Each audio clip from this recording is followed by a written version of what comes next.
જો face pack લગાવીને હસવાનું નહીં હોય તેને બહુ બધું હસવું આવે, કેમ કે જો હસે ને તો સ્કિન લૂઝ થઈ જાય. યાસિકા ફેસ પેક લગાવીને કોની પાસે એક જ જોડી કપડાં? યાસિકા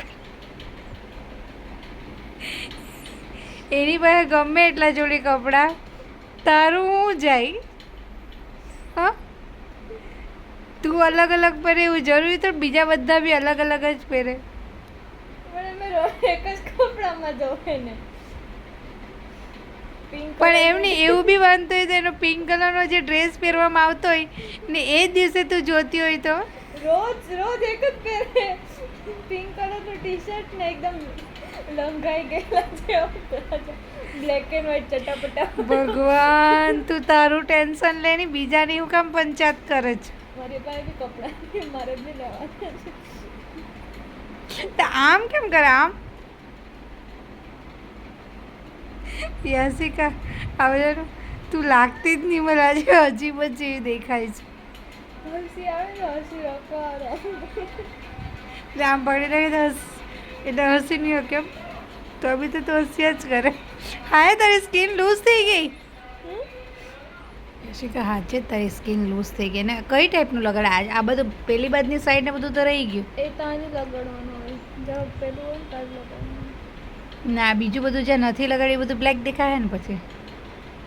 મેં વિચારતી હતી અહીંયા લગાડો ને આઈબ્રો નીકળી ગઈ તો એટલે યાસિકા તો પણ તારી આઈબ્રો છે બી નહીં, નીકળી બી જાય તો કંઈ ફરક નહીં પડે. થોડીક થોડીક તો છે. આઈબ્રો પેન્સિલ લગાડવી પડે. રહેવા દે ને, જે છે એમ જ રહે નહીં. તો બ્રાઉન કલરની છે ને એટલે નહીં દેખાય, ભૂરા કલરની છે ને એટલે. હેલો મારો સાંભળો રણુજાના રાજા, એટલે આવું ગીત ગાવાનું એમ. મને ખબર તો મને મારી સ્કિન ઢીલી થઈ ગઈ ને તો જોજો. ડાયરેક્ટ આમ હાથમાં પડી ગઈ તો સ્કિન હાથમાં લઈને ચાલે ને, એવું નહીં થાય.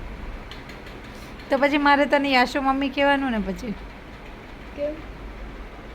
તો ભાઈ તારી સ્કિન ઢીલી થઈ ગઈ તો તું મારા કરતાં વધારે ઉંમરવાળી થઈ ગઈ ને, ડોહી થઈ ગઈ ને.